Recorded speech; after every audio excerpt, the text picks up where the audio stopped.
உலகெங்கிலும் நடக்கும் முக்கிய நிகழ்வுகளை குறுஞ்செய்தி வடிவத்தில் தெரிந்து கொள்ள ஆதன் செயலியை டவுன்லோட் செய்யுங்கள். ஆதன் செயலியை டவுன்லோட் செய்ய டிஸ்கிரிப்ஷனில் உள்ள லிங்கை கிளிக் செய்யவும்.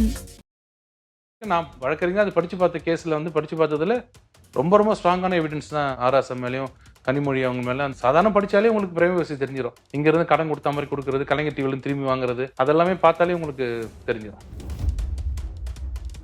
பாஜக ஆட்சி வந்ததுக்கு அப்புறம் இப்ப 2வது முதலமைச்சர் சிட்டிங் முதலமைச்சர் கைது செய்யப்பட்டிருக்கிறார். ஸோ அவங்களுடைய அந்த தொடர் அந்த பழிவாங்கும் நடவடிக்கை இது படலம் தொடர்ந்து கொண்டே இருக்கு. அதுவும் எலெக்ஷன் டைம்ல இது பண்றாரு அப்படின்ட்டு அவங்க விமர்சி ஸ்டாலின் அவர்கள் எல்லாரும் பழிவாங்கும் நடவடிக்கைன்றாங்க. பட் ஒரு விஷயம் அவங்கள்ட்ட எல்லாத்தையும் பாராட்ட வேண்டியது என்னன்னா, கெஜ்ரிவால் தப்பு பண்ணலன்னு சொல்லல, எலெக்ஷன் டைம்ல அவர் அரெஸ்ட் பண்ணீங்களே அதான் தப்புன்றாங்க. அவர் திருண்டது உண்மைதான், நேற்றுலாம் சுத்திட்டு இருந்தார், அப்பெல்லாம் விட்டுட்டு இன்னைக்கு அரெஸ்ட் பண்றீங்களே. 9 தடவை சம்மன் கொடுத்தாங்கன்னா வரமாட்டேங்கிறது எந்த வகையான இது நியாயமா இருக்கும்? அரவிந்த் கெஜ்ரிவால் அவர்களுக்கு அவரே மண்ணவாரி போட்டுக்கிட்ட மாதிரி, அவர் ஒண்ணுமே மூவ் பண்ணாமல் போயிருந்தா கூட மக்கள் மதியம் அரெஸ்ட் பண்றாங்கன்னு சொல்லலாம். இவரே போய் ஹைகோர்ட்ல போய் மூவ் பண்ணி இவரே மூக்கறுப்பட்டு திரும்பி இடிக்கெல்லாம் டைம் எல்லாம் கிடையாதுங்க. இன்வெஸ்டிகேட்டிங் ஏஜென்சிக்கு எப்போனா அரெஸ்ட் பண்ணலாம். அப்போ கரெக்டாக அரெஸ்ட் பண்ணியிருக்காங்க. காலையிலே தெரியும் அரெஸ்ட் பண்ண போறாங்கன்னு. அரவிந்த் கெஜ்ரிவால் கண்டிப்பாக ஜெயிலில் தான் இருந்தாகணும், வழி இல்லை. அஜித் பவாரா இருக்கலாம், இல்ல ஹிமந்த பிஸ்வ சர்மா உங்களுடைய முதலமைச்சரா இருக்கலாம். ஸோ அதே மாதிரி ஆந்திரால ஜெகன் ரெட்டியா இருக்கலாம், அவர் மேலேயும் வழக்கு இருக்கு. எல்லார் மேலேயுமே சிபிஐ இடிங்கிற பலம் எல்லாத்துக்கு மேலுமே இருக்கு. ஆனா இவங்க ஸ்பீடப் பண்றது அப்படிங்கிறது வெறும் யார் பாஜகவுக்கு எதிராக செயல்படுறாங்களோ அவங்களை நோக்கி தான் ஸ்பீடா வேலை செய்யறாங்க. 9 முறை சம்மன் கொடுத்தது ஸ்பீடா ஸ்லோவாங்க. மற்ற கேஸ்ல அரெஸ்ட் பண்றதுக்கும் இடி கேஸ்ல அரெஸ்ட் பண்றதுக்கும் வித்தியாசம் இருக்கு. இடி கேஸ்ல திடீர்னு அரெஸ்ட் எல்லாம் பண்ண மாட்டாங்க. தேர்தல் அறிக்கையில் நீட் திருப்பியும் விளக்கம் கொடுப்போன்னு போட்டிருக்காரு. அந்த தேர்தல் அறிக்கை தயாரிச்சாங்க பாருங்க ரூம்ல, அவங்களாம் எப்படி சிரிக்காம இருந்தாங்கன்னு நான் யோசிச்சுட்டு இருக்கிறேன். திருப்பியும் மறுபடியும் நீட் விளக்கா? நாங்க என்ன சொன்னோம், நீட் விளக்க முடியாதுங்கன்னு சொன்னோம். இப்ப என்ன சொல்றாங்க, ரெசல்யூஷன் அமிச்சோம், உங்க முர்மு கொடுக்க மாட்டாரு, பிரசிடென்ட் கொடுக்க மாட்டாங்கன்னு. இதைத்தானே எடப்பாடி பண்ணாரு, ரெசல்யூஷன் போட்டு அமிச்சாரு, மேல கொடுக்க மாட்டேன்னு சொன்னாங்க.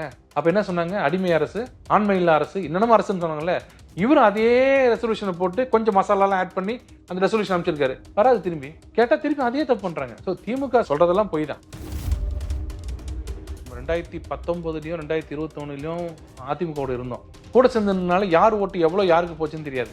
இப்போ நாங்க நிக்கிறது, இப்போ எங்களுக்கு தெரியும் எவ்வளவு ஓட்டு எங்கள்கிட்ட இருக்கு, நாங்க எவ்வளவு வளர்ந்துருக்கோம்னு. இன்னும் கேட்டீங்கன்னா அதிமுகவுக்கு ஈக்குவலா வளர்ந்துருக்கோம்னு நாங்க சொல்றோம்.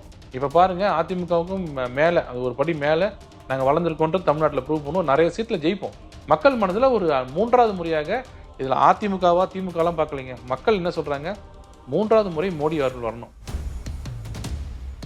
இதுல துரைமுருகன் சொன்னதோட முடிக்கலாம் அப்படின்னு. துரைமுருகன் சொல்லியிருக்கிறாரு, தேர்தலுக்கு முன்பாக திமுகவுடைய ஒரு செல்வாக்கு மிக்க வேட்பாளரை கைது செய்ய பாஜக திட்டம் அப்படின்னு சொல்லியிருக்கிறார். நம்ம ஏதாவது திட்டம் இருக்கா உங்களுக்கு? கண்டிப்பா கைது பண்ணும், தப்பு பண்ணா கைது பண்ணும். அப்ப அவருக்கு தெரிஞ்சிருக்கு. அவர் என்ன கேட்கிறாருன்னா, நீயாப்பா என் பக்கம் கை காட்டாத, அவர் பக்கம் காட்டு அப்படின்னாங்க. ஆனா யாருமே என் பக்கம் என் கை காட்டுற, நான் உத்தமனாச்சுன்னு சொல்லல, நான் இல்ல என்ன காட்டாத அவரை காட்டுன்றாங்க. அப்ப அவ்வளவு பேர் தப்பு பண்ணிருக்காங்க. முக்கிய செய்திகள், தேர்தல் அப்டேட்ஸை குறுஞ்செய்தியில தெரிந்து கொள்ள ஆதன் செயலியை டவுன்லோட் பண்ணுங்க. Link is on description. Aadhan நேயர்களுக்கு அன்பு வணக்கம். இந்த சிறப்பு நேர்காணலில் நம்முடன் இணைந்திருக்கிறார் தமிழக பாஜகவின் செய்தி தொடர்பாளர் வழக்கறிஞர் குமரகுரு அவர்கள். வணக்கம் சார். வணக்கம். இப்ப நேற்றுல இருந்து ஒரு பரபரப்பான விவாதம் ஒண்ணு போயிட்டு இருக்கு, இந்த 2G வழக்கை ஒட்டி. ஏற்கனவே அந்த 2G வழக்குல இந்த ஓபி ஷைனி தலைமையிலான அந்த நீதிமன்றம் அவங்களை விடுவிச்சாங்க. இப்போ டெல்லி ஹைகோர்ட் அந்த மேல்முறையீடை ஏற்றுக்கொண்டது அப்படின்ட்டு செய்தி. இப்போ அந்த ஏற்றுக்கொண்டது அப்படின்னா அந்த வழக்குல அடுத்த கட்டமா எப்படி போகும்? திருப்பி ஹியரிங்ஸ் இருக்குமா? திருப்பி சாட்சியங்கள் விசாரிக்கப்படுமா? அது அந்த வழக்கு எப்படி நகரும் நினைக்கிறேன்? அதாவது நீங்க ஒரு வழக்குல நீங்க கன்விக்ட் ஆயிட்டீங்கன்னா, ஒரு தண்டனை பெற்றுட்டீங்கன்னா, இந்த தண்டிக்கப்பட்டவர் இருக்காரு பாருங்க, குற்றவாளி, அவருக்கு அப்பீல்ன்றது right. Is got right to appeal. யாரும் தடுத்து நிறுத்த முடியாது. ரைட் அப்பீல் போட்டாங்கன்னா அப்பீல் அட்மிட் தான் பண்ணி ஆகணும். கோர்ட் அந்த அப்பீலை நான் எடுத்துக்க மாட்டேன்னு சொல்ல முடியாது. கோர்ட் அந்த அட்மிட் பண்ணி தான், அப்பீல் அட்மிட் பண்ணி தான் ஆகணும். அப்புறம் ஒரு வருஷமோ 2 வருஷமோ அந்த வழக்கு தேக்க நிலையை பார்த்து அந்த கோர்ட் எடுத்து அதில் தீர்ப்பு சொல்லும். அதே விடுதலை ஆயிட்டீங்க வச்சுங்க, ஒரு ப்ராசிக்யூஷன்னா அரசு தரப்புல ஒரு கேஸ் போடுறாங்க, நீங்க விடுதலை ஆயிடுறீங்க, எந்த கேஸாக இருந்தாலும் அரசு அதுக்கு மேலே மேல்முறையீடு போட்டு வச்சுங்க. It's not right. ஏன்னா ஒரு கீழில் ஒரு கோர்ட் ஏற்கனவே நிரபராதின்னு சொல்லிடுச்சு. நீங்க மேல போகும்போது அந்த கோர்ட்டோட அனுமதி வேணும் அப்பீல் ஃபைல் பண்றதுக்கு. அதான் ஸ்பெஷல் லீவ் பெட்டிஷன்வாங்க. ஒரு பெர்மிஷனோட நீங்க அங்க போடணும். அதை நாங்க என்ன பண்ணோம், சின்ன சின்ன கேஸா இருந்தா போட்ட உடனே அப்படியே எடுப்பாங்க. சும்மா என்னன்னு படிப்பாரு. பிரைமரி பேசி கேஸ் பார்ப்பாரு. எஸ் அட்மிட்னுவாரு. லீவ் கிராண்டட்னுவாரு. லீவ் கிராண்டட்னா அப்புறம் தான் நீங்க அப்பீலே போடணும். அப்பீல் வரும்போது அப்பீல் அட்மிட் பண்ணுவாங்க. இதான் நார்மல் இது. இந்த கேஸ்ல அக்யூட்டல்ன்றதுனால இது சென்சிட்டிவான கேஸ்ன்றதுனால 2018 அப்படியே தள்ளிட்டே வந்து ஆர்குமெண்ட்லாம் முடிஞ்சு அதை அப்பீலை ஏத்துக்கணுமா வேணாமான்னு கடுமையான அப்ஜெக்ஷன் அவங்க பக்கம். ஆராசா தரப்புல இருந்து கனிமொழி தரப்புல இருந்து அதை ஒரு ஹைகோர்ட் ஜட்ஜ் ரொம்ப நாளா கேட்டு நிறைய நீதிபதிகள் மாறி இப்போ என்ன சொன்னாங்கன்னா ஸ்பெஷல் லீவ் கிராண்டட் பெர்மிஷன் கொடுத்துட்டோம். இப்போ அப்பீல் வந்து நீங்க அப்பீல் வந்திருக்கு பாருங்க, அந்த அப்பீல் அட்மிட் ஆயிடுச்சு. இப்போ என்னன்னா அடுத்தது அந்த அப்பீல் மே மாசம் விசாரிக்கிறேன்னு சொல்லியிருக்காரு. மே மாசம் விசாரிச்சாங்கன்னா மே மாசத்துல இருந்து ஒரு 10 நாளோ 15 நாளோ தொடர்ந்து ஆர்குமெண்ட் போவோம், அப்புறம் தீர்ப்பு வரும். ஓகே. ஸோ மே மாசத்துல இருந்து தான் அந்த வழக்கு வந்து அது so அவரே போட்டிருக்காரு, போஸ்ட் இந்த மந்த் ஆஃப் மேன்னு போட்டிருக்காரு. ஓகே. அதனால மே மாசம் வரும். மே மாசம் வந்த உடனே நீங்க அப்படியே நீங்க So, எப்பவும் போல திருப்பி- அப்பீல் அப்படியே நீங்க எப்பவும் ஆர்கியூ பண்ற மாதிரி அப்பீல் ஆர்கியூ பண்ணுவோம். ஸோ ரெண்டு சைட்லயும் ஆர்கியூ பண்ணுவாங்க, அதுக்கப்புறம் ஜட்ஜ்மெண்ட் வரும். ஓகே. ஸோ இது மே மாசம் மே மாதத்துக்கு மே மாதம் தள்ளி வச்சிருக்காரு. மே மாசம் வரலாம், இல்ல ஜூன் இது திறந்த உடனே கோர்ட் திறந்த உடனே முதல் கேஸ் அவர் விசாரிக்கலாம். அது அவங்க டிஸ்கிரிப்ஷன். குற்றம் சாட்டப்பட்ட நபர்கள் மீது அந்த போதுமான அளவுக்கு வந்து அந்த சாட்சியம் இல்லை அப்படின்னு தான் அவங்க வந்து விடுவிக்கப்பட்டாங்க அப்படின்னு சொல்லும்போது, அப்போ இப்போ வந்து அதுல என்ன கூடுதலான டெவலப்மெண்ட் வரும் அப்படின்னு நினைக்கிறீங்க? கவர்மெண்ட் மாறினாலும் ஏஜென்சி ஒண்ணுதான், இன்வெஸ்டிகேஷன் ஒண்ணுதான்ல. அப்படிதானே பொன்முடி கேஸ்ல அக்யூட்டல் வாங்கினாங்க. இந்த கேஸ்ல ஒண்ணுமே இல்லை, இந்த கேஸ் ஏன் போட்டீங்கன்னு அந்த நீதிபதி அக்யூட்டல் பண்ணாரு. அதுதானே ஜெயச்சந்திரன் அவர்கள் நீதியரசர் வந்து இப்போ கன்விக்ட் பண்ணாரு. அதுதானே சுப்ரீம் கோர்ட்ல போய் இப்போ திரும்பி வந்திருக்கு. அப்போ ஒரு கோர்ட் வந்து நிரபராதின்னு சொன்னதையே நம்ம வேதவாக்க எடுத்துக்க முடியாது. பல காரணங்கள் இருக்கலாம். அந்த நீதிபதிக்கு அந்த சட்டம் அவ்வளோ புரியாமல் இருந்திருக்கலாம், வேறு பல காரணங்கள் இருக்கலாம். அதனால அது அப்பீல் போகும்போது அப்பீல ரிவர்ஸ் ஆகிறதுக்கு வாய்ப்பு உண்டு. அதே மாதிரி ஜெயலலிதா அவரோட கன்விக்ஷன் பார்த்தீங்கன்னா கன்விக்ஷன் மேலே போய் அக்யூட்டல் ஆயிடுச்சு குமாரசாமி அவர்கள். ஸோ கன்விக்ஷன் அக்யூட்டல் ஆகும், அக்யூட்டல் கன்விக்ஷன் ஆகும், எது ஒன்றும் ஆகலாம். அது வந்து அந்த நீதிபதிகள் பார்வையை பொறுத்து இருக்கு. அதனால இதுவும் வந்து அக்யூட்டல் ஆனதுனாலே இது இதுதான் தீர்வுன்னு கிடையாது. ஹைகோர்ட் இருக்கு, ஹைகோர்ட்டுக்கு அப்புறம் சுப்ரீம் கோர்ட் இருக்கு. எனக்கு அது நான் எங்களை பொறுத்த வரைக்கும் நான் வழக்கறிஞர் அது படிச்சு பார்த்த கேஸ்ல வந்து படிச்சு பார்த்ததுல ரொம்ப ரொம்ப ஸ்ட்ராங்கான எவிடன்ஸ் தான் இவங்க மேல இருக்கு. ஆராசம் மேலேயும் கனிமொழி அவங்க மேல, அந்த இவர் பால்வா அவர் மேலேயும் அதை கொஞ்சம் சாதாரண படிச்சாலே உங்களுக்கு பிரைவசி தெரிஞ்சிடும். இங்க இருந்து கடன் கொடுத்த மாதிரி கொடுக்கறது, கலைஞர் டிவில திரும்பி வாங்குறது, அதெல்லாமே பார்த்தாலே உங்களுக்கு தெரிஞ்சிடும். ஆனா ராசாவுடைய அவருடைய அந்த வழக்குல அந்த வழக்கு சம்பந்தமா விடுவிச்சதுக்கு அப்புறம் அவர் பேசின பேச்சுகள்ல சரி, அப்புறம் அவர் எழுதின புத்தகங்களையும் சரி, இது வந்து ஒரு வினோத் ராய் அப்படிங்கிற ஒரு முன்னாள் சிஏஜியோடைய ஒரு கான்ஸ்பிரசி. இந்த கான்ஸ்பிரசில அவருக்கு இமேஜினபிளா இருக்கக்கூடிய 1,70,70,000 கோடின்னு சொல்லிட்டு அவர் ஒரு நம்பர்ஸை போட்டாரு. ஆனா அந்த நம்பரை வந்து சாட்சியங்கள் அடிப்படையில வந்து நிரூபிக்கிறதால சிபிஐ எல்லாம் முடியல. அதனால நாங்க விடுவிக்கப்பட்டோம். This is a conspiracy against the DMK and Congress government அப்படிங்கிறார். சிஏஜி ரிப்போர்ட்டை பத்தியே நமக்கு அதுல போடல. அதுல சிபிஐ கொடுத்த சார்ஜ் ஷீட்ல சிஏஜி ரிப்போர்ட்ல கொடுத்துருக்காங்க, அதனால இது வந்து குற்றம் நிரூபணமாகணும்னு சொல்லல. குற்றம் நிரூபணமானதுக்கு ஏகப்பட்ட காரணங்கள். அதுதான் சுப்ரீம் கோர்ட் முதல்ல என்ன சொன்னாங்கன்னா சிஏஜி ரிப்போர்ட் வச்சு சொல்லல. அதனால தான் இன்னைக்கு டிஎம்கே காங்கிரஸ் என்ன பண்றாங்கன்னா 7.5 லட்சம் கோடி ஊழல் ஊழல் ஊழல்னு தெருமுனையில கத்திக்கிட்டு இருக்காங்க தவிர யாருமே சுப்ரீம் கோர்ட் போறது இல்லை. ஏன்னா சுப்ரீம் கோர்ட் எந்த கோர்ட்டுமே சிஏஜி ரிப்போர்ட்டை பார்க்காது. சிஏஜி ரிப்போர்ட்ல லாஸ் தான் காமிப்பாங்க, இது லாஸ் ஆயிருக்குங்கன்னு. அதுல கிரிமினாலிட்டி மென்ஸ்ரியா இருக்கான்னு பார்ப்பாங்க. அதுல தீய எண்ணம் இருக்கிறாதான் பாக்குறது தான் ப்ராசிக்யூஷன் வேலை. இவர் ஒரு தெரியாம ஒரு அதிகாரி பண்ண தவறுனால ஒரு லாஸ் ஆயிடுச்சு வச்சுங்களேன். ஒரு ஆடிட் என்ன ஃபார்ம் என்ன சொல்லணும், இந்த இடத்துல இந்த லாஸ் ஆயிடுச்சு, அது காரணம் இந்த அதிகாரி மெத்தனமா செயல்பட்டார் அப்படின்னு சொன்னா தப்பு இல்லை. இவர் தீய எண்ணத்தோடு இதை செயல்பட்டு லாஸ் ஆச்சுன்னா தான் ப்ராசிக்யூஷன் போகும். இந்த கேஸ்ல சுப்ரீம் கோர்ட் கேட்ட ஒரே ஒரு சிம்பிள் கேள்வி, இது வரைக்கும் நான் எங்க இத்தனை வருஷ அனுபவத்துல இவ்வளவு பெரிய டெண்டர் ஃபர்ஸ்ட் கம் ஃபர்ஸ்ட் சர்வ்ன்றது எங்க கொடுத்துருக்கீங்க கேட்டார். அதுல யாரும் இது வரைக்கும் பதில் சொல்லல. எவ்வளவு டெண்டரா இருந்தாலும் சரி, ஒண்ணு இல்லை, நீங்க ஒரு 1000 ரூபாய் டெண்டர்னா கூட டெண்டர் போடுற நாள் ஒண்ணு, பரிசீலிக்கும் நாள் ஒண்ணு, அந்த கடைசி நாள் ஒண்ணு, 3 மணி வரைக்கும் டெண்டர் போடலாம், இதெல்லாம் இருக்கு. ஆனா இவர் என்ன பண்ணாரு, யார் முதல்ல வரீங்களோ கடையை திறந்து வச்சிருவேன், ஃபர்ஸ்ட் யார் வரீங்களோ வாங்கிட்டு ஓடிடுங்க, ஒரு 10 நிமிஷம் லேட்டா வந்தீங்கன்னா உங்களுக்கு கிடையாது, இது என்ன கோயில்ல கொடுக்குற லட்டா, லேட்டா வந்தா இல்லைங்க இப்ப முடிஞ்சு போச்சுன்னு சொல்றதுக்கு. இது வந்து டெண்டர், அது ஒண்ணு போதும் ஆராசா பண்றது தப்புன்னு சுப்ரீம் கோர்ட் சொல்லிச்சு. அதெல்லாம் இல்ல, பிரைமரி பேசி கேஸ் இருக்கு, அதனாலதான் உள்ள ஜெயில இருந்தாங்க இத்தனை நாளா, ரொம்ப நாளா உள்ள இருந்தாங்க திஹார் ஜெயில. அந்த ஆஸ்பெக்ட் எல்லாம் இவர் பார்க்கல. சிபிஐ அந்த இவர் வந்து நம்ம தண்டனை கொடுத்த நீதிபதி வந்து இதை பார்க்கல, சைனி வந்து இதை கண்டிப்பா பார்த்துருக்கணும், அவர் பார்க்கல, அதனால அது அந்த ஒரு கேஸ் எடுத்துக்கிறது பிரைமரி பேசி கேஸ் கரெக்ட் தான் சொல்லிட்டாங்க. ஸோ இப்போ இந்த மேல்முறையீடு வழக்கு ஒரு பக்கம், இன்னொரு பக்கம் அந்த இன்வெஸ்டிகேஷன் எப்படி போச்சு அப்படிங்கிறதுலயே வந்து நிறைய கேள்வி. குறிப்பா உங்க மாநிலத்தில் நம்ம ஏற்கனவே பேசியிருக்கிறோம், உங்க மாநிலத்துல தொடர்ச்சியா அந்த ஆடியோக்கள் எல்லாம் வெளியிட்டிருந்தார். அப்போ சிபிஐ உடைய டைரக்டர் அந்த ஏபி சிங் நினைக்கிறேன். ஸோ அவர் வந்து எப்படி வந்து அந்த செபட்டாஜ் அப்படிங்கிற அந்த ஒரு ஆங்கிளும் இதுல இருந்துச்சு. இப்ப அந்த ஆங்கிள் வந்து இப்ப இந்த மேல்முறையீடு வழக்குல வந்து கருத்தில் எடுத்துக்கொள்ளப்படுமா? இந்த டேம்பரிங் ஆஃப் எவிடன்ஸ் நிறைய விஷயங்கள் சொல்றாங்க. சோ அந்த சைடு அப்படிங்கிறதுக்கான வாய்ப்பு இதுல இருக்கா? இல்ல அடிஷனல் எவிடன்ஸ் வந்து அப்பீல்லையும் எடுக்கலாம். ஜட்ஜ் முடிவு பண்ணாங்கன்னா எனக்கு சில சில சில ஆங்கிள் எனக்கு இன்னும் அடிஷனல் எவிடன்ஸ் வேணும், எனக்கு அந்த இடத்துல ஒரு எவிடன்ஸ் எக்ஸ்ட்ரா இருக்கும். ஒரு பேச்சுக்கு வெடிமருந்து அது சம்மந்தப்பட்ட கேஸ் நடக்கும்போது இந்த வெடிமருந்து தடை செய்யப்பட்டதா இல்லையா அப்படின்னு ஒரு எக்ஸ்பர்ட்டை விசாரிக்கணுமே அப்படின்னு கோர்ட் நினைச்சதுன்னா போலீஸை கூப்பிட்டு நீ விசாரிச்சுட்டான்னு சொல்ல முடியாது. கோர்ட் வந்து சம்மன் பண்ணி அந்த எக்ஸ்பர்ட்டை கோர்ட்டு கொண்டு வரும். அப்பீல்லையே வச்சு அவர் சொல்ற எவிடன்ஸை அடிஷனல் எவிடன்ஸா நீங்க ரெக்கார்ட் பண்ணிக்கலாம். அவர் அதில் சொல்லுவார், இல்லைங்க அங்கே கொஞ்சம் கிளாரிட்டி இல்லைன்னு சொல்லுங்க ஐயா, இது இல்லைங்க ஐயா, இந்த கெமிக்கல் வந்து தடை செய்யப்பட்டது தான் ஐயா, இது இருந்தாலே சட்டப்படி தவறுன்னா அதெல்லாம் ரெக்கார்ட் பண்ணிட்டு தண்டனை கொடுப்பாங்க. ஸோ கிளாரிட்டி எங்கே இல்லையோ, ஆம்பிகுட்டி எங்கே இருக்கோ அங்கே மட்டும் விசாரணை பண்ணலான்னு சிஆர்பிஎஸ்ல இடம் இருக்கு. இந்த விஷயத்துல ஆடியோலாம் எடுக்கும். ஏன்னா ஆடியோவில் வந்து not reliable piece of evidence. நான் பேசுறேன், வந்துட்டாரு போனாரு அப்படி அதெல்லாம் எடுக்க மாட்டாங்க. பட் இது என்ன சொல்ல வந்தேன்னா, அந்த அன்னைக்கு இருந்த நிலைமையில சிஏஜியோட ரிப்போர்ட்டை வந்து யாருக்கும் தெரியாம இருந்தது. சிஏஜி டெய்லி ரிப்போர்ட் கொடுத்துட்டே இருப்பாங்க. அதை சுப்பிரமணிய சாமி தான் எடுத்து அந்த ரிப்போர்ட்டை காமிச்சு இதுல லாஸ் ஆச்சுன்னு லாஸ்ல வந்து அவங்களோட தீய எண்ணம் இருக்கா இல்லையான்னு பார்க்கும்போது ஆராசாவோட தீய எண்ணம் அதுல தெரிஞ்சதுன்னு சொல்லி தான் கேஸ் போட்டாரு. அப்புறம் தான் சுப்ரீம் கோர்ட்டு ஏன் இன்னும் அரெஸ்ட் பண்ணாம இருக்கீங்க இந்த கேஸ்லன்னு சொன்னதுக்கு அப்புறம் தான் அரெஸ்ட் பண்ணாங்க. அப்ப இருந்த யூபிஏ 2ல வந்து எல்லாரும் ஷீல்டு பண்ண பார்த்தாங்க. அந்த கேஸை வந்து மன்மோகன் சிங்ல இருந்து எல்லாருமே ஷீல்டு பண்ண பார்த்தாங்க. சுப்பிரமணிய சாமி பிஜேபியோட மொத்த அழுத்தத்தின் காரணமா தான் வெளியிலே வந்துச்சு. அப்போ சிபிஐ டைரக்டர்ல இருந்து எல்லாமே அதுக்கு உடந்தையா இருந்தாங்க. அதை வந்துருச்சு, சுப்ரீம் கோர்ட்டுக்கு போயிடுச்சு, இனிமேல் ஒன்றும் பண்ண முடியாது, முடிஞ்ச வரைக்கும் எவிடன்ஸை மறைப்போம் அப்படின்னு சொல்லி எவிடன்ஸை மறைச்சதெல்லாம் போக தான் இப்போ வந்திருக்கு. அதனால நீங்க வந்து கலைஞர் டிவி கொடுத்ததை பார்த்தீங்கன்னா ரொம்ப ரொம்ப வேடிக்கையா இருக்கும்.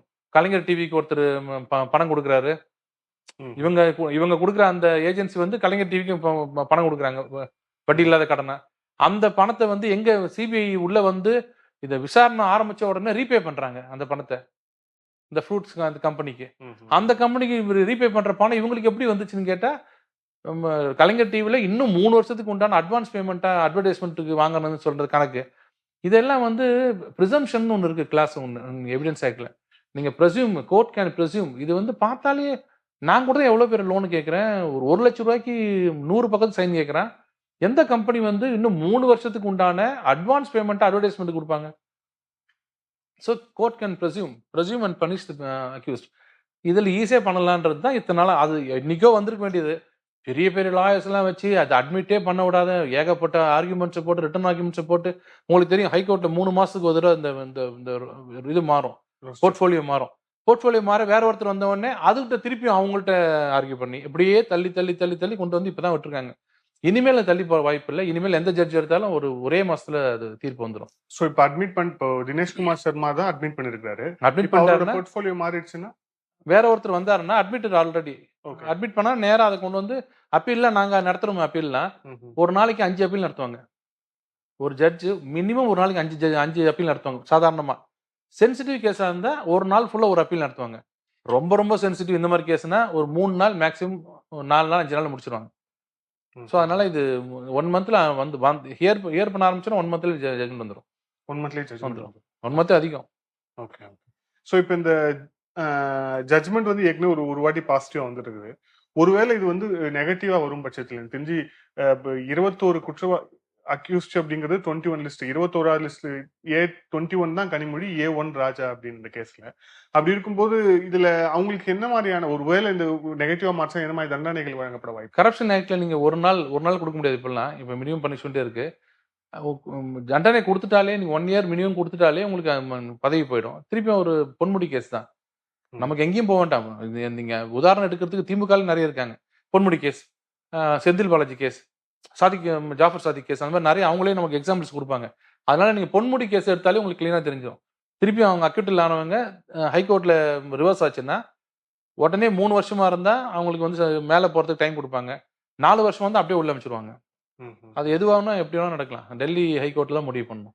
ம், ம், ம். ஆனா அவங்களுக்கு அதுக்கப்புறம் திருப்பி சுப்ரீம் கோர்ட்ல வந்து சுப்ரீம் அப்பீல் கோர்ட்ல பண்றதுக்கு போயிட்டு இதே வாய்ப்பு மாதிரி சஸ்பென்ஷன் கேட்பாங்க, கன்விக்ஷன் ஸ்டே கேட்பாங்க, எல்லாம் கேட்பாங்க. அதெல்லாம் தனி. ம், பட் ம். ஒன்ஸ் அவங்க கன்விக்ட் ஆச்சுனாலே அது அவங்கள பொறுத்தவரைக்கும் பதவி போயிடும். இதுல இப்போ திமுகவுடைய வேட்பாளர் பட்டியல்ல வந்து கள்ளக்குறிச்சி தொகுதிக்கு சிகாமணி பொன்முடி அவர்களோட மகன் சிகாமணிக்கு வந்து வாய்ப்பு ஏன் மறுக்கப்படுது அப்படின்னா அவர் மேல வந்து இடி கேஸ் இருக்கிறதும் ஒரு முக்கியமான காரணம் அப்படின்ட்டு சொல்லப்படுது.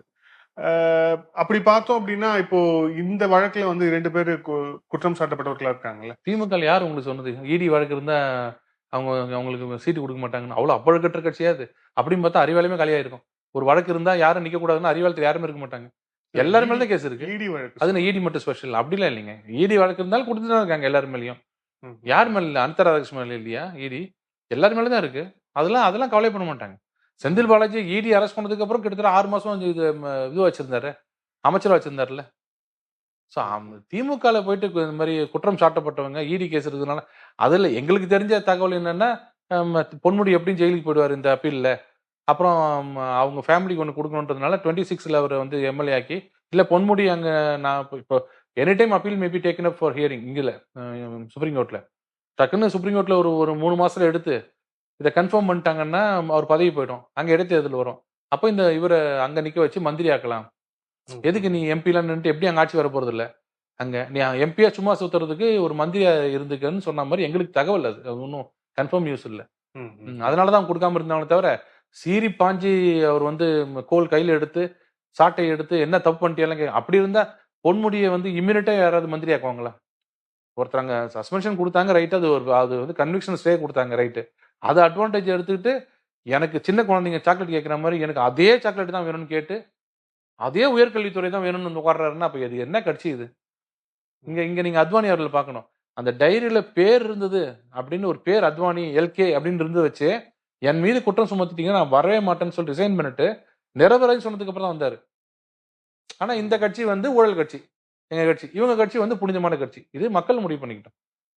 அவங்க ஒன்றும் குற்றம் நிரபராஜ்னு சொல்லல, கன்விக்ஷன் ஸ்டே பண்ணிருக்காங்க, சஸ்பென்ஷன் ஸ்டே பண்ணிருக்காங்க, அவ்வளவுதான்.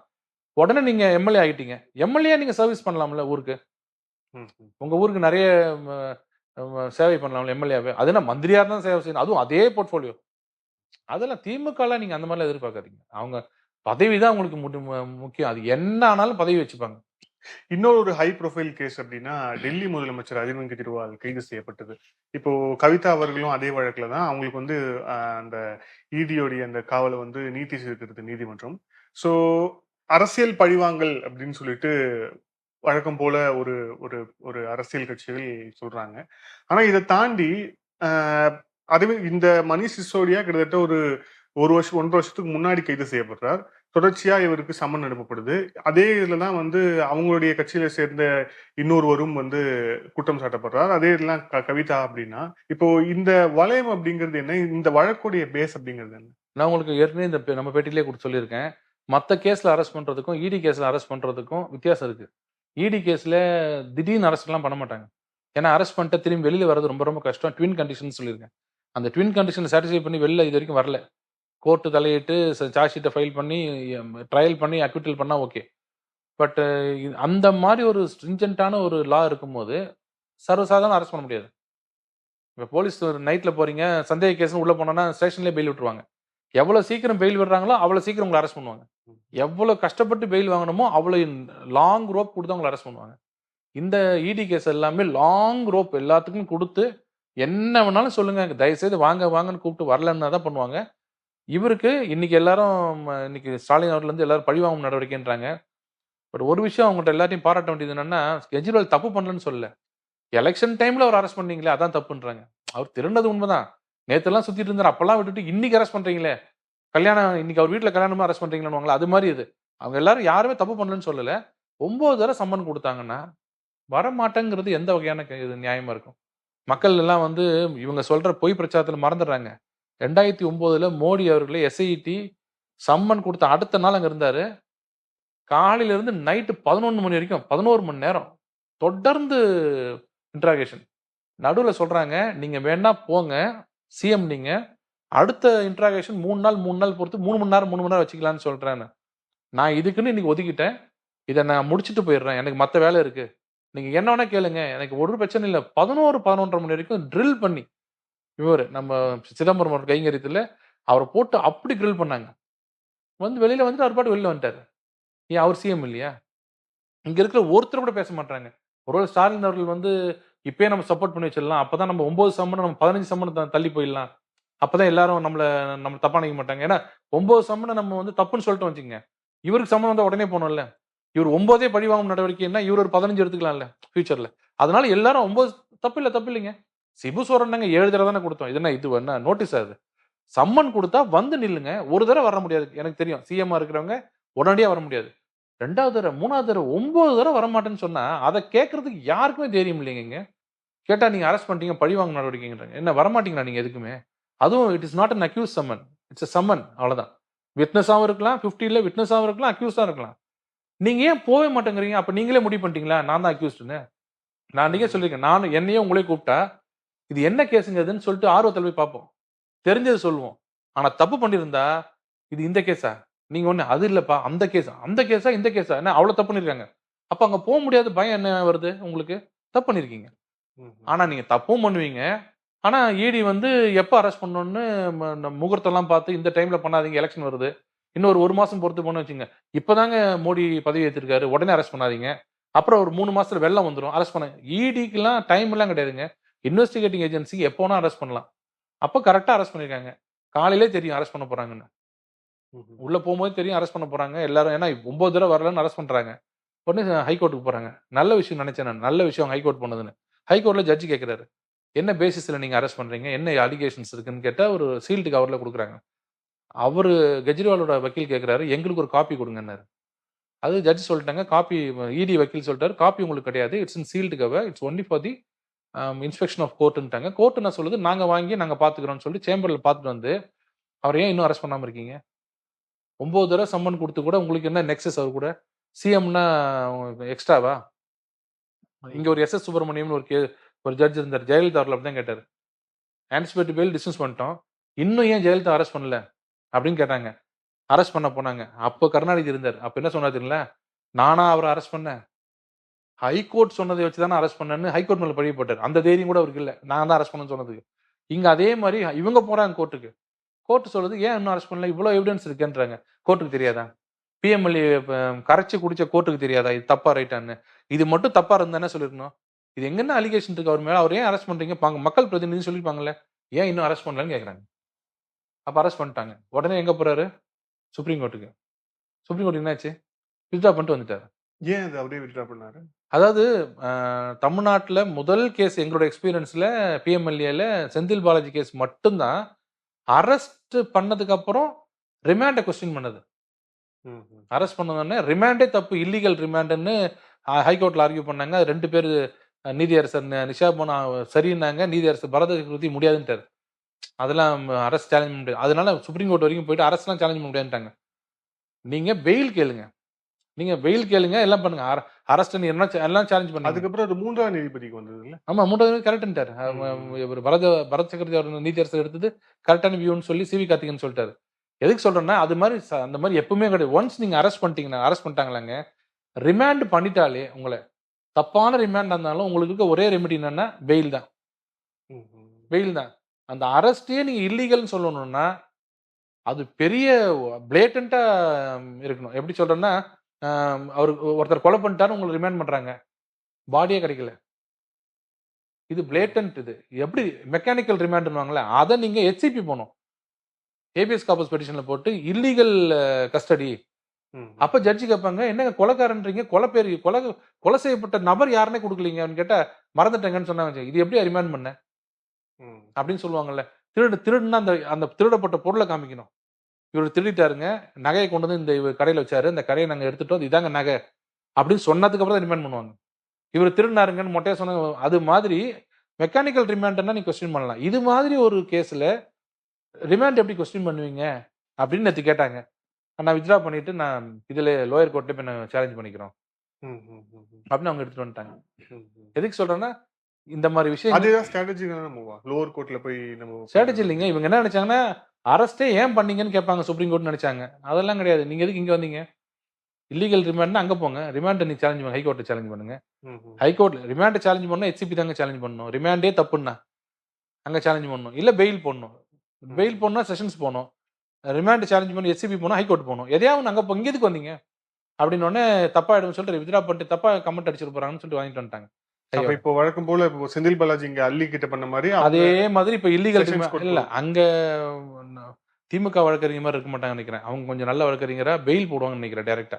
பெயில் போட்டு பெயில் எடுக்கலாம் அப்படின்னு. ஏன்னா இல்லீகல் ரிமாண்ட் எல்லாம் போனீங்க வச்சுங்க தேவையில்லாம சிக்கல்ல ப்ராப்பர் ரிமாண்ட் இதோட என்ன ரிமாண்ட் வேணும்னு கேட்டாங்கன்னா இல்ல, 2 பேரும் கிட்டத்தட்ட இங்க வந்து கபில் சிபில் போறாரு, அங்க அபிஷேக் மனு சிங் போறாரு. ரெண்டுமே இல்ல அவங்க இவங்க சொல்ற இன்ஸ்ட்ரக்ஷன் தானே கேட்பாங்க.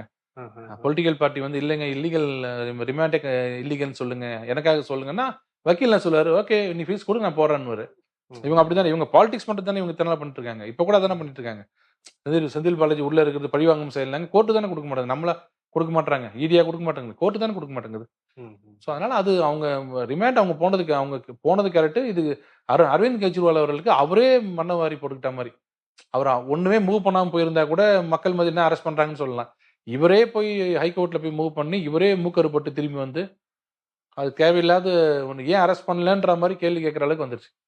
ஸோ இது எல்லாத்தையும் ஒரு ஒரு ஒரு ஒரு ஃபுல்லா ஒரு பேட்டர்ன் பாருங்க. இவரு சிசோடியா, சஞ்சய் ஜெயின் எல்லாமே பார்த்தா அந்த மதுபான அந்த ஒரு விஷயம் தான். அதுல அவங்க அமெண்ட் பண்ணிருக்காங்க ரூல் அமெண்ட் பண்றதுக்கு யாருக்கு பவர் இருக்கு? ப்ரொஹிபிஷனை பார்க்குற மந்திரிக்கு, அல்டிமேட்டா சிஎம். ஸோ இவங்கெல்லாம் அதை மாற்றி தான் நிதி வாங்கியிருக்காங்க, பணம் வாங்கியிருக்காங்க, 100 கோடி கிட்ட வாங்கியிருக்காங்கன்னு தான் அவங்களுக்கு கேஸு. அதுக்கு ப்ரூஃப் 100% இருக்குல்ல கையில். அதனால அவங்க ஒன்றும் பண்ண முடியாது. அதனால சுப்ரீம் கோர்ட் ஒன்றும் சொல்லல, இவங்க ஒன்றும் சொல்லல. அரவிந்த் கெஜ்ரிவால் கண்டிப்பாக ஜெயிலில் தான் இருந்தாகணும், வேற வழி இல்லை. இது எலெக்ஷன் டைம்ங்கிறதால இப்போ எதிர்க்கட்சிகளோட விமர்சனம் எப்படி இருக்குன்னா, பாஜக ஆட்சி வந்ததுக்கு அப்புறம் இப்ப 2வது முதலமைச்சர் சிட்டிங் முதலமைச்சர் கைது செய்யப்பட்டிருக்கிறார். ஸோ வந்து அவங்களுடைய அந்த தொடர் அந்த பழிவாங்கும் நடவடிக்கை இது படலம் வந்து தொடர்ந்து கொண்டே இருக்கு. அதுவும் எலெக்ஷன் டைம்ல வந்து இது பண்றாரு அப்படின்ட்டு வந்து அவங்க வந்து விமர்சிக்கிறாங்களே இது. அதுதாங்க யாருக்கு அரெஸ்ட் பண்றாங்கன்னு அப்படின்னு பாத்தீங்கன்னா வேற ஏதாவது ஏஜென்சியா இருந்தாலும் பரவாயில்ல. இடி அரெஸ்ட் பண்றதுன்னா அந்த பிரைம் எஃபசி எல்லாம் பண்ண முடியாது. இருந்தாலும் நீ கோர்ட் இப்ப நாளைக்கே கோர்ட்டுக்கு போறாங்க வச்சுங்க, பெயில் தாராளம் கொடுத்துருவாங்க. நான் சொன்ன twin condition, he has not committed the offense, he will not commit the offense in future. அது 2 இருக்கு. நாளைக்கே போயிருந்தாருன்னா பெயில் பார்த்தோன்னே இவர் கமிட்டே பண்ணலீங்க, தப்பே பண்ணலீங்களே, இவர் எதுக்கு பெயில் உள்ள ஒரு ஜெயில வச்சிருக்கீங்கன்னு சொல்லுவாங்கல்ல. அது எந்த கோர்ட்டுமே அது சொல்ல மாட்டேங்குது. இவங்க வேணும்னா நம்ம கோர்ட் எடுத்துக்க முடியாது. நேத்து இந்த விஷயத்துல பொன்முடி விஷயத்துலலாம் வந்து சுப்ரீம் கோர்ட் கேள்வி கேட்கும்போது கை கொட்டி ரசிச்சாங்கல்ல. நீதிமன்றம் தான்ப்பா நமக்கு கடைசியில ஒரு இதுன்னு. அதே நீதிமன்றம் தானே செந்தில் பாலாஜிக்கு இல்லைன்னு சொல்லுது. அப்ப அங்க மட்டும் செலக்டிவ் அம்னிஷியா மட்டும் அதை மட்டும் எடுத்துக்காம இதை மட்டும் எடுத்துப்பீங்களா? நீதிமன்றம் நாங்க சொல்றோம், நீதிமன்றத்தை நாங்க முழுமையா நம்புறோம். எலக்ட்ரல் பாண்ட்ஸ் வந்து அவங்க சொன்னாலும் நாங்க வந்து சில விமர்சனங்கள் இருந்தாலும் ஏத்துக்கிறோம். அப்படிதான் நம்ம சொல்றோம். தெரியும் அப்படி கிடையாது. பேரறிவாளன் ரிலீஸ் பண்ணா சுப்ரீம் கோர்ட் டாப். ரஃபேல்ல வந்து சுப்ரீம் கோர்ட் வந்து ஒரு முகாந்திரம் இல்லைன்னு சொல்லிட்டா சுப்ரீம் கோர்ட் விலைக்கு வாங்கிட்டாங்கன்னு. இவங்க பேசுறதுலாம் இப்போ பொன்முடிக்கு வரும்போது சாட்டை அடின்னுவாங்க. இது கெஜ்ரிவாலுக்கு சொல்லும் போது இல்லைங்க supreme court full control central கவர்மெண்ட்டுங்க அப்படின்வாங்க. திமுக எப்படி வேணா பேசுவாங்க, அவங்களுக்குலாம் இல்லை. ஆனா 2வது சிஎம்ன்றது என்னை பொறுத்த வரைக்கும் தனிப்பட்ட முறையில் மிகுந்த வருத்தம் அளிக்குது. ஏன்னா எப்பேற்பட்ட நாடு, இந்த நாடு இப்படியே போயிட்டு இருந்துச்சுன்னா எத்தனை சிஎம் உள்ள இருக்க போறாங்க, எத்தனை சிஎம் உள்ள இருக்க போறாங்க யாருக்கு தெரியும். யாரும் தப்பு பண்ணலன்னு சொல்லல. நீங்க எங்க சொல்லணும்னா ஒரு போராட்டத்துக்கு நடந்து போறாரு, மக்கள் போராட்டத்துக்கு ஒரு சிஎம் போறாரு, அங்க திடீர்னு வந்து ஒரு சிபிஐயோ என்ஐயோ வந்து வேணுட்டு அரெஸ்ட் பண்றாங்க, பொய் வழக்கு போடுறாங்கன்னா அது ஆமாங்க பொய் வழக்கு போடுறாங்கன்னு. இது எல்லாமே போன் பை ரெக்கார்ட்ஸுங்க. ரெக்கார்ட்ஸ் நீங்க ஒண்ணுமே பண்ண முடியாது. இல்ல அவங்க தரப்புல சொல்லும்போது இதே ரெக்கார்ட்ஸ் வந்து நிறைய நபர்கள் பாஜக தொடர்புடைய நபர்களுக்கு இருக்குல்ல. இப்போ எக்ஸாம்பிளுக்கு வந்து நம்ம அஜித் பவாரா இருக்கலாம், இல்ல வந்து ஹிமந்த பிஸ்வ சர்மா உங்களுடைய முதலமைச்சரா இருக்கலாம். ஸோ அதே மாதிரி ஆந்திரால ஜெகன் ரெட்டியா இருக்கலாம், அவர் மேலேயும் வந்து வழக்கு இருக்கு. எல்லார் மேலேயுமே சிபிஐ இடிங்கிற பலம் எல்லாத்துக்கு மேலுமே இருக்கு. ஆனா இவங்க வந்து ஸ்பீடப் பண்றது அப்படிங்கிறது வெறும் யார் பாஜகவுக்கு எதிராக செயல்படுறாங்களோ அவங்களை நோக்கி தான் ஸ்பீடா வேலை செய்யறாங்க. 9 முறை சம்மன் கொடுத்தது ஸ்பீடா ஸ்லோவாங்க. உங்கள்கிட்ட மெட்டீரியல் உங்கள்கிட்ட இருக்கு, தேவையில்லை, யாரும் கேட்க வேண்டியதே இல்லை. மெட்டீரியல் உங்கள்கிட்ட இருந்தா சம்மன் பண்ண வேண்டியதே இல்லைங்க. Summon is not a mandatory one. Summon பண்ணி தான் ஒருத்தன் அரெஸ்ட் பண்ணணும் கிடையாது. இடி விஷயம் வருது கையில, முகாந்திரம் இருக்கு, ஸ்ட்ரைட்டா அவங்க வீட்டுக்கு போகலாம். அவர் வீட்டுக்கு அவர் இருப்பாரு, அவர் உட்கார வச்சுட்டு சார் கொஞ்சம் இன்ட்ராகேட் பண்ணுவங்கள 10 நிமிஷம் பார்த்துட்டு அரெஸ்ட் பண்ணுங்கன்னு சொல்லலாம். எதுக்கு சம்மன் கொடுத்து வரவழைச்சு உங்களை பேசி அதெல்லாம் தேவையில்லை. ஏன்னா இவர் சிஎம்ன்றதுனால அவசரப்பட்டு நம்ம அரெஸ்ட் பண்ணக்கூடாது. நீங்க சொன்ன அதே பதில் தான் இல்லையே, ஒரு இதுவா கொடுப்போம். மீன்வைல் இந்த 9 சம்மன்ஸ் கொடுக்குற இந்த மீன்வைல் என்னாச்சுன்னா ஏகப்பட்ட இது மெட்டீரியல்ஸ் கலெக்ட் பண்றாங்க, ஏகப்பட்டது கலெக்ட் பண்றாங்க. அந்த மெட்டீரியல்லாம் சேர்த்து வச்சு தான் சார் இவ்வளவு மெட்டீரியல் இருக்கு என்ன சொல்றீங்கன்னு கேட்கும்போது அவரால் பதில் சொல்ல முடியாது. பதில் சொல்ல முடியாம இருந்தாலோ தவறான பதில் சொன்னாலோ அரெஸ்ட் பண்றாங்க. அப்படிதான் எல்லா இடத்துலயுமே. இப்ப கூட எல்லாரும் கிண்டலா பண்றாங்க. என்ன இப்ப போய் ரைடு போறீங்க செந்தில் பாலாஜி வீட்டுக்கு, இப்ப போய் விஜயபாஸ்கர் வீட்டுக்கு போறீங்க அப்படிலாம் சொல்றாங்க. இன்வெஸ்டிகேஷன் முடியிற வரைக்கும் எனி டைம் எதை வேணாலும் அவங்க பண்ணலாம். திடீர்னு ஒன்று ப்ராம்ப்ட் ஆகும். சார் இந்த மாதிரி அங்கே ஒரு இது இருக்காங்க சார் அந்த மாதிரி இருக்காங்க.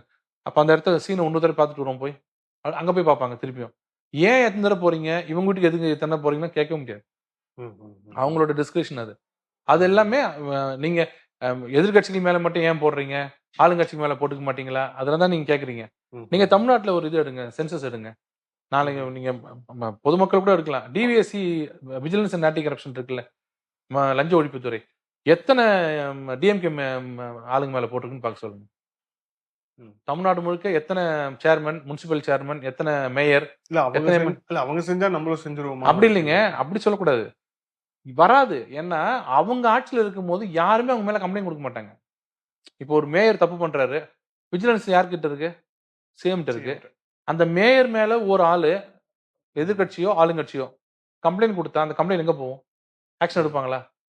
எடுக்க மாட்டாங்க. கம்ப்ளைண்டே கொடுக்க மாட்டாங்க. எப்ப வீண் வம்பு எதுக்கு உனக்கு? அந்த மேயர் வேற பவர்ஃபுல்லா இருக்காரு. அந்த போது மேல போகுது, அந்த லெட்டர் சினிமாவில் வர மாதிரி உனக்கே திரும்பி வரும். நைட் வந்து உனக்கு கேட்பாங்க, என்ன லெட்டர் அமிச்சாமே இதை பத்தி அவங்க லெட்டர் அப்படின்னு கேட்பாங்க, சினிமாவில் வர மாதிரியே. அது மாதிரி இருக்கும், ஏன் பண்றேன்னு சொல்லுவாங்க. அதனால யாரும் கம்ப்ளைண்ட் கொடுக்க மாட்டாங்க. எதிர்கட்சியா இருந்தாங்கன்னா தேடி தேடி கொண்டு வந்து கம்ப்ளைண்ட் கொடுப்பாங்க. இப்ப நாளைக்கு இப்ப ஏடிஎம்கே மேல எல்லாரும் கம்ப்ளைண்ட் கொடுப்பாங்க, பயம் இல்லை. நாளைக்கு டிஎம்கே பவர் விட்டு போச்சு வச்சுங்களேன், தோண்ட தோண்ட உங்களுக்கு கிடைக்கும். அவ்வளவு பெட்டிஷன்ஸ் மொட்டை பெட்டிஷனா வரும், கம்ப்ளைண்ட்ஸா. அந்த கம்ப்ளைண்ட் விசாரிக்க உண்மையா இருந்ததுன்னா அதை வச்சு நம்ம இது பண்ணணும். நான் சொன்னது நீங்க தப்பா புரிஞ்சுட்டீங்க. நாங்க எடுக்க மாட்டோம், ஆக்ஷன் எடுக்க மாட்டோம் இல்ல. ஆளுங்கட்சி எடுக்காதுன்னு சொல்லல, ஆளுங்கட்சி மேல எவனும் புகார் கொடுக்க மாட்டான். அதே மாதிரி உங்களுக்கு ஏற்கனவே புகார் இருந்ததுன்னா உங்கள்கிட்ட, நீங்க சொன்ன மாதிரி அஜித் பவார் மாதிரிலாம் இருந்ததுன்னா, மிகப்பெரிய வழக்கறிஞர்களா இருக்காங்களா உங்களுக்கு, நீங்க நேரா சுப்பிரமணிய சாமி இருக்காருல்ல, அவர் எல்லாரும் என்ன சொல்றீங்க, அவர் வக்கீல இல்ல, அவர் சரியில்லை அப்படிலாம் சொல்றீங்களா? அவர் தானே கொண்டு வந்தாரு இதை. அதே மாதிரி உங்கள்கிட்ட எவ்வளவு வக்கீல் இருக்காங்களே, பெரிய பெரிய வழக்கறிஞர்கள் எல்லாம், அவங்கள விட்டு இந்த அஜித் பவார் மேல கேஸ் போடுங்களேன். எந்த இடியுமே சார்ஜ் ஷீட் அப்படி மாத்திலாம் போட முடியாது. ஏன்னா இடி எல்லாம் வந்து எல்லாமே ரெக்கார்ட்ஸ். நான் சொல்லியிருக்கேன்ல, இங்க வாங்கின பணத்தை இங்க நான் வீடு வாங்கி இருந்தேன்னா வீடு ரெக்கார்ட் இருக்கும், யாராலையும் மாற்ற முடியாது. இது நான் திருட்டு கேஸ், அந்த நகையை எடுத்து வேற ஒரு நகையை வச்சு காப்பாத்துறதுக்கு முடியாது. அப்ப நீங்க கோர்ட்டுக்கு போலாமே. அந்த மாதிரி உங்களுக்கு சந்தேகம் இருந்தா கோர்ட்டுக்கு போலாமே. என்னங்க அஜித் பவார் ஏங்க விட்டீங்க, பிஜேபிக்கு சேர்ந்தா மட்டும் விட்டுருவீங்களா அப்படின்னு கேட்கலாம்ல. இப்ப கூட செந்தில் பாலாஜி யார் அரெஸ்ட் பண்ணது, அவர் மந்திரி தானே. இப்ப நீங்க கேளுங்க, டிஎம்கே கேட்க சொல்லுங்க, எப்படி அரெஸ்ட் பண்ணீங்க. கோர்ட் இருக்கு இல்லைங்க உங்களுக்கு எல்லாமே, அதையும் பண்ண மாட்டீங்க. அதே மாதிரி தான் நாங்க இப்பவும் சொல்றோம், தேர்தல் அறிக்கையில் வந்து நீட் வந்து திருப்பியும் விளக்கம் கொடுப்போம்னு போட்டிருக்காரு. அந்த தேர்தல் அறிக்கை தயாரிச்சாங்க பாருங்க ரூம்ல, அவங்க எல்லாம் எப்படி சிரிக்காம இருந்தாங்கன்னு நான் யோசிச்சுட்டு இருக்கிறேன். எப்படி சிரிச்சிருப்பாங்கல்ல, விழுந்து விழுந்து திருப்பியும் மறுபடியும் நீட் விளக்கா அப்படின்னு. நீட் விளக்குன்னு திருப்பி கொடுக்குறாங்க. நாங்க என்ன சொன்னோம், நீட் விளக்க முடியாதுங்கன்னு சொன்னோம். இப்ப என்ன சொல்றாங்க, ரெசல்யூஷன் அனுப்பிச்சோம், உங்க முர்மு கொடுக்க மாட்டாரு, பிரசிடென்ட் கொடுக்க மாட்டாங்கன்னு. இதைத்தானே எடப்பாடி பண்ணாரு, ரெசல்யூஷன் போட்டு அமிச்சாரு மேல, கொடுக்க மாட்டேன் தானே சொன்னாங்க. அப்ப என்ன சொன்னாங்க, அடிமை அரசு, கூன் விழுந்த அரசு, ஆண்மை இல்ல அரசு, என்னென்னமோ அரசுன்னு சொன்னாங்கல்ல. இவரு அதே ரெசல்யூஷனை போட்டு கொஞ்சம் மசாலாலாம் ஆட் பண்ணி அந்த ரெசல்யூஷன் அமைச்சிருக்காரு. வராது திரும்பி கேட்டா திருப்பி அதே தப்பு பண்றாங்க. சோ திமுக சொல்றத நீங்க இதுவா எடுத்துக்காதீங்கன்னு, அவங்க சொல்றதெல்லாம் பொய் தான். இதுல இப்ப அந்த அரசியல் ரீதியான விமர்சனங்கள் ஒரு பக்கம். இப்போ வந்து சி விஜயபாஸ்கர் வீட்டுல வந்து இடி ரைட் நடத்தினாங்க. அது வந்து 2022 டிவிஎஸ்சி தரப்புல இருந்து கொடுக்கப்பட்ட ஒரு புகார். அதை வந்து அதோட ப்ரெடிகேட் அஃபென்ஸா வச்சு வந்திருக்கிறாங்க இடி அப்படின்ட்டு சொல்றாங்க. ஸோ அது வந்து இப்போ அது வந்து அரசியல் ரீதியாக வந்து திமுக அரசு பழிவாங்கும் நடவடிக்கை நோக்கத்துல அதிமுகவோட முன்னாள் அமைச்சர்கள் மீது ஒரு வழக்கு போடுச்சுன்னா, இப்ப அந்த வழக்கு முகாந்திரமா வச்சுதான் இடி வருது அப்படின்னா, அப்ப இடி இதுவும் சந்தேகிப்பாங்கல்ல.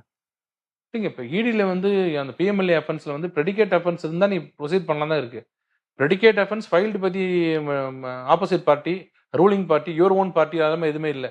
அங்க ஒரு அஃபென்ஸ் இருந்தா அந்த அஃபென்ஸ் ஷெட்யூல் அஃபென்ஸ்ல வந்ததுன்னா அதை நீ வாலா பிடிச்சிக்கிட்டு அப்படியே நீங்க வரலாம் தான் சட்டம். அது திமுக போட்ட ப்ரெடிகேட் அஃபென்ஸ், ஏடிஎம்கே போட்ட ப்ரெடிகேட் அஃபென்ஸ் பிஎம்எல்ஏல இல்லை. அதனால அவங்க யார் எங்க போட்டாலும் அதை வச்சு அவங்க தொடர்ந்து தான் போயிட்டு இருப்பாங்க. இன்னொன்னு, நீங்க சொன்ன அதே வார்த்தை திருப்பி சொல்றேன், ஈடிக்கும் ஒரு பயம் இருக்கும்.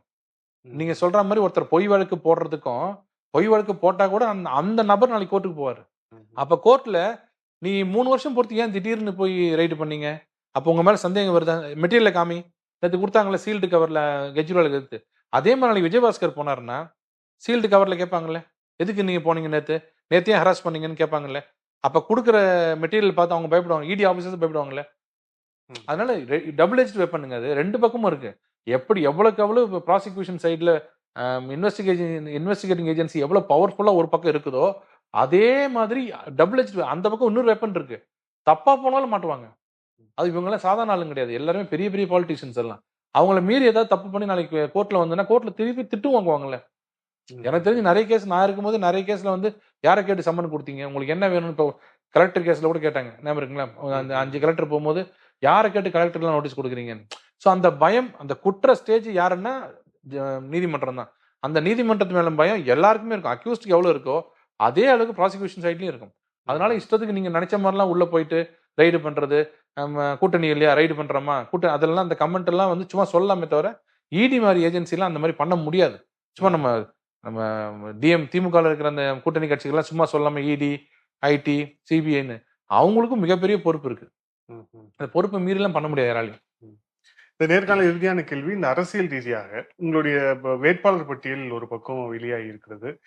வேட்பாளர் பட்டியல்ல உங்க மாநிலத்தில் உள்ள அண்ணாமலை உட்பட எல்லாருமே போட்டியிடுறாங்க அப்படிங்கிறத பாக்குறோம். இன்னொரு பக்கம் அதிமுக, இன்னொரு பக்கம் திமுக அப்படின்னு. இந்த தேர்தலில் உங்களுக்கான வெற்றி வாய்ப்பு எப்படி இருக்குன்னு பாக்குறீங்க? குறிப்பா இந்த தேர்தலில் வந்து எல்லா ஹெவி வெயிட்ஸுமே வந்து உங்களுடைய கேண்டிடேட்ஸ்ல வந்து வந்திருக்காங்க அப்படிங்கிற பாக்குறோம். ஸோ இந்த எலெக்ஷன் அவ்வளவு தீவிரமா எடுத்திருக்கீங்களா? இதோட பின்னணி என்னவா இருக்கு? இல்ல நாங்க 2019லயும் 2021லயும் அதிமுகவோட இருந்தோம். இந்த நோட்டா கீழ இருந்த ஒரு குற்றச்சாட்டு வர்றதெல்லாம் வந்து 2016, 17ல ஆர்கே நகர்லலாம். நாங்க அதுக்கப்புறம் எவ்வளவு வளர்ந்திருக்கிறோம்னு நாங்க சொல்லும்போது யாரும் அத நம்பல. பொலிட்டிக்கல் பார்ட்டி மக்கள் மத்தியில வளர்ந்திருக்கிறது எல்லாரும் சொல்றாங்க. பொலிட்டிக்கல் பார்ட்டிலாம் என்ன சொன்னா, அதெல்லாம் இல்லைங்க வளரலைங்கன்னு திமுக தரப்பு சொல்றாங்க. அது எப்படி வளர்ந்திருக்குன்னு சொல்றதுக்கு உங்களுக்கு அளவுகோல் இல்ல. 19லயும் 21லயும் கூட சேர்ந்து நின்னோம். கூட சேர்ந்து நின்னால யார் ஓட்டு எவ்வளவு யாருக்கு போச்சுன்னு தெரியாது. இப்போ வந்து நாங்க நிக்கிறது, இப்ப எங்களுக்கு தெரியும் எவ்வளவு ஓட்டு எங்கள்ட்ட இருக்கு. நாங்க எவ்வளவு வளர்ந்திருக்கோம்னு. இன்னும் கேட்டீங்கன்னா, அதிமுகவுக்கு வந்து ஈக்குவலா வளர்ந்திருக்கோம்னு நாங்க சொல்றோம். அது இல்லன்னாங்க இது ஒரு நல்ல ஆப்பர்ச்சுனிட்டி. கூட்டணி இல்லாம தனியா நிக்கிறது. இப்ப பாருங்க அதிமுகவுக்கும் மேல அது ஒரு படி மேல நாங்க வளர்ந்திருக்கோம்ன்றது தமிழ்நாட்டுல ப்ரூவ் பண்ணுவோம். நெறைய சீட்ல ஜெயிப்போம். கண்டிப்பா. ஏன்னா மக்கள் மத்தியில திமுக மேல ஆன்டி இன்கம்பன்சி இருக்கு. ஏடிஎம்கே தனியா நிக்கிறாங்க. அவங்க மேலயும் இல்ல. சோ நாங்க தனியா வந்து பெரிய நல்ல கூட்டணியோட நிக்கிறோம். மக்கள் மனதுல ஒரு 3வது முறையாக இதுல அதிமுகவா, திமுகலாம் பார்க்கலைங்க. மக்கள் என்ன சொல்றாங்க? 3வது முறை மோடி அவர்கள் வரணும். ஏன்னா போன தடவ ஏமாந்துட்டோம். இவங்க சொன்னதுல. வேலூர் எலக்ஷன்ல நம்ம முடிச்சுக்கிட்டோம். இந்த தடவ மோடி தான் பிரதமரா வரணும். மத்த இஷ்யூஸ்லாம் விட்டுருங்க. அங்க இதுல டெல்லியில வந்து மோடி பிரதமரா வர்றது தான் உலக நாடுகளுக்கு மத்தியில நம்ம வந்து பயம் இல்லாம நம்ம தெம்பா இருக்க முடியும் அப்படின்னு. ஒரு உதாரணம் சொல்றேன்னா, இன்னைக்கு பார்த்தீங்கன்னா, ம ம சைனாவோட எக்கானமி ரொம்ப மோசமா இருக்கு. வெளியில தெரியல அப்படிங்கிறாங்க. இந்த சுத்தி இருக்கிற இந்த சவுத் ஈஸ்ட் ஏசியான்னு சொல்லக்கூடிய எல்லா இடத்துலயும் இலங்கை ஆகட்டும், பாகிஸ்தான் ஆகட்டும், இந்தோனேஷியா ஆகட்டும் எல்லாமே ரொம்ப ரொம்ப கஷ்டப்பட்டு இருக்காங்க. நேபாள் உள்பட எல்லா இடத்துலயுமே. ஆனால் இந்த சமயத்துல நம்ம மார்ச்சிங் டுவர்ட்ஸ் டெவலப்மென்ட். நம்ம வந்து டெவலப்மென்ட்ல போயிட்டு இருக்கோம். இன்ஃப்ளேஷன குறைச்சிருக்கோம். இவ்வளவு நடந்து சுத்தி இவ்வளவு நடக்கும்போது இந்த இந்தியாவை மட்டும் இவ்வளவு பெரிய கண்ட்ரிய 140 கோடி மக்கள் இருக்கிற கண்ட்ரில சாப்பாடு பிரச்சனை இல்லாம, எந்த பஞ்சமும் இல்லாம டெவலப்மென்ட்ல போறாங்க பாருங்க. சஸ்டெயின் ஆகுறது வேறங்க. நம்ம அப்படியே இருக்கிறது ஒரு பெரிய விஷயம். சாப்பாட்டுக்கு சாப்பிட்டுட்டு வீட்ல அப்படியே இருக்கிறது. நீங்க டெவலப் ஆயிட்டு போறீங்க பாருங்க. அது எவ்வளவு பெரிய கஷ்டம்ன்றது நமக்கு இங்க இருக்கிறவங்களுக்கு தெரியாது. உலக நாடுகளுக்கு தெரியும். இந்த கண்ட்ரி எப்படி இருந்த கண்ட்ரி, இந்த 10 வருஷத்துல இவர் ஒருத்தர் வந்து கொரோனாவ இது பண்ணிட்டாரு, வேக்சின் குடுத்துட்டாரு. நாங்கலாம் அதுலருந்து வெளியில வர்றதுக்குள்ள இவர் எக்கானமிலயும் 5த் வந்துட்டாரு. இன்னும் பயங்கரமா போயிட்டு இருக்காரு. அப்படின்னு இந்தியாவ பார்த்து எல்லாரும் மிரள்ற போது, நம்ம நாட்டு மக்களும் அத யோசிக்கிறாங்க. ஏன்னா இப்ப எல்லாருக்கும் தெரியும் கேட்ஜெட்ஸ் கையில இருக்கு. ஒரு வீட்லயும் ஒரு ஃபேமிலில ஒரு மெம்பராவது ஃபாரின்ல இருக்காங்க. அவங்க அங்க இருந்து சொல்றாங்க. நீங்க அங்க சொல்றீங்க. எங்க ஊர்லயே இன்னும் நேத்தெல்லாம் பிரெட் கிடைக்கல எங்களுக்கு. நேத்து இந்த ஸ்டோர யூரோப்லயே சொல்றேன். ஸ்டோர மூடிட்டு போயிட்டாங்க. பெட்ரோல் கிடைக்க மாட்டேங்குது. நேத்தெல்லாம் கியூல நின்னோம் அப்படின்னு கேட்கும்போது, இந்தியால அந்த மாரி எந்த பிரச்சனையும் நம்ம எதுவும் பார்த்தது இல்லையே 10 வருஷமா. ஒரு பெட்ரோல் நீங்க பார்த்திருக்கீங்களா? பெட்ரோல் ஸ்கார்சிட்டி எங்கயாவது பார்த்திருக்கீங்களா? ரோட்ல பெட்ரோல் விலை வேற. பெட்ரோல் உங்களுக்கு எப்பவும் கிடைக்கும். டீசல் எப்பவும் கிடைக்கும். பல நாடுகள்ல கிடைக்கல. அதெல்லாம் பார்த்துட்டு இன்னொரு முறை கட்சியெல்லாம் விட்டுருங்க. பிஜேபி அதெல்லாம் திமுக, அதிமுக மோடிங்கிற ஒரு மனிதர் 3வது முறையாக இந்தியாவுக்கு பிரதமரா வர்றது இந்திய மக்களுக்கு நல்லது. அவருக்கு இல்ல. அவர் எப்பவும் போல சொல்றதா ஒரு இந்த டீ தான், பிளாக் டீ, லெமன் டீ குடிச்சிட்டு அவர் போயிட்டு இருப்பாரு. அவருக்கு ஒரு பைசா லாபம் இல்லை. அதனால அவரை விட்டுட்டா இந்திய மக்களுக்கு தான் லாஸ், இந்தியாவுக்கு லாஸ். இப்போ நான் எவ்வளோ கோடி சம்பாதிச்சிருந்தாலும், நீங்க எவ்வளோ கோடி சம்பாதிச்சிருந்தாலுங்க, ஸ்ரீலங்காவில் ஒரு நாள் வாசல்ல வந்து நின்றுட்டு எல்லாரும் ஓன் அழுகுறாங்க, ஒரு பிரெட் இல்லைன்னு. கேட்டா அவன் பல கோடிக்கு அதிபதி. ஒரு நாட்டோட எக்கானமி வந்து ஸ்லாஷ் டவுன் ஆச்சுன்னா, நீங்க எத்தனை 1000 கோடி வச்சிருந்தாலும் சரி, ரோட்ல நானும் நிக்கணும், நீங்களும் நிக்கணும், பக்கத்துல அம்பானி நிற்பாரு. பணம் இல்லை யார்ட்டையுமே. ஸோ நாடு நல்லா இருந்தா தான் வீடு நல்லா இருக்க முடியும். நம்ம நல்லா இருக்கு. நாம தெம்பா, நான் யார் தெரியுமா பெரிய பணக்காரன்னு தெம்பா சுத்துறதுக்கு காரணமே நாடுங்கிற ஒரு சோறு இருந்தா தான். இந்த நாடு காப்பாற்றக்கூடிய ஒரு நல்ல மனிதரா மோடி இருக்காருன்னு தமிழ்நாடு முழுக்க எல்லாருமே புரிஞ்சுட்டாங்க. இது வந்து ஃபுல்லா பொய் பிரச்சாரம். கேஸுக்கு 500 ரூபா கொடுப்பேன், பெட்ரோலுக்கு 25 ரூபா குறைப்பேன்றாரு. சின்ன சாதாரண ஒரு பையன் கேட்கிறான், 25 ரூபா குறைக்கிறாரு, வேட் இவர் தானே வச்சிருக்காரு, நாளைக்கெல்லாம் குறைச்சிடலாமே. இப்போ அவங்க சொல்றது என்னன்னா 25 ரூபா குறைச்சா கவர்மெண்ட்டுக்கு லாஸ் ஆகும்னு தெரியும் இல்லைங்க. இப்போ 25 ரூபா குறைக்கிறாங்க, நாளைக்கு காங்கிரஸே வருது பேச்சுக்கு, நடுவில் ஜோக் அடிக்க நினைக்காதீங்க, சீரியஸா வருது வச்சுங்க.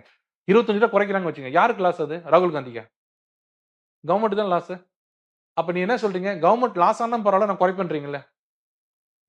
அதையே நான் திருப்பி சொல்றேன், தமிழ்நாடு கவர்மெண்ட்டுக்கு லாஸ் ஆனாலும் பரவாயில்ல, 25 ரூபா குறைங்க நாளைக்கு.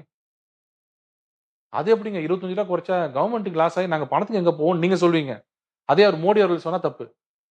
ஆனா ரொம்ப பெருமையா இருக்கு, மோடி அவர்கள் ஆட்சியில மட்டும்தான் அவர் டாக்ஸ் போட்டு பணம் எடுத்துட்டு போனா கூட ஊழல்ன்றாங்க. பிஎம் கேர்ல எங்க தெரியுமா எல்லாம் ஊழல். பிஎம் கேர்ல கொண்டு போய் பணத்தை வச்சிருக்காரு 30,000 கோடி, அது ஊழலாம்.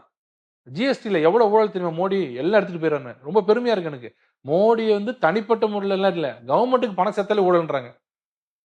அப்போ அவ்வளவு நம்புறாங்க அவரை, வேற எந்த குற்றச்சாட்டும் இல்லை அவர் மேல.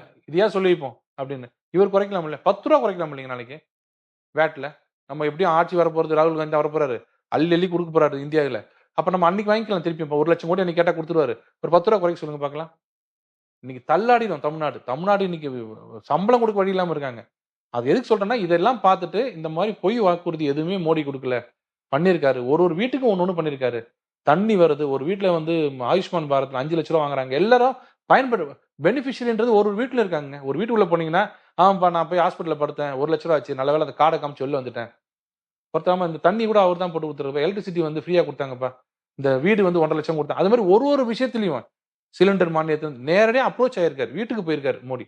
அதனால சொல்றேன், மக்கள் ஒவ்வொருத்தரும் இந்த தடவை அவர் வரணும் அப்படிங்கிறது நான் சொல்றது. திமுக அதிமுகவில் இருக்கிறவங்க கூட மற்றதெல்லாம் அப்புறம் நம்ம சண்டை அப்புறம் பார்த்துக்கலாம், மேல அவர் மோடி தான் வரணும் அப்படின்னு. இன்னொன்னு சொல்றாங்க, ஒருவேளை இந்த 5-6 பேர் சேர்ந்து ஒன்னா வந்துட்டாங்கன்னா இந்தியா என்ன ஆகும்?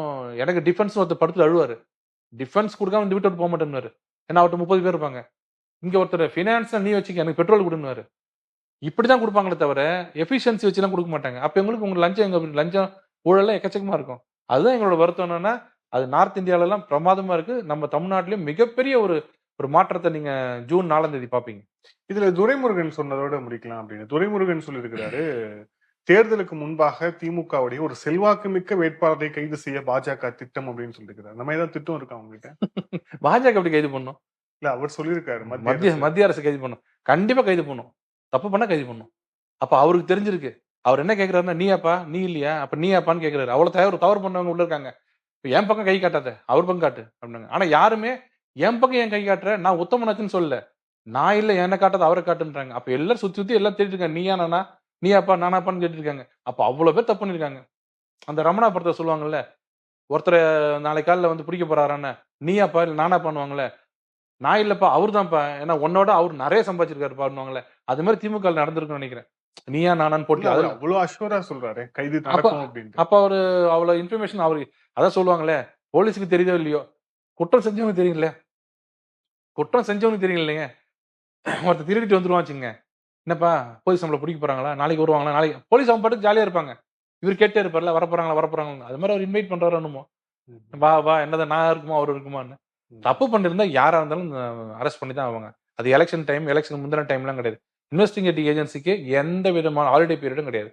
எனி டைம் அவங்க அரெஸ்ட் பண்ணலாம், இன்வெஸ்டிகேஷன் பண்ணலாம். நன்றி சார், பல பேர் பேசுறேன். Thank you sir. வணக்கம்.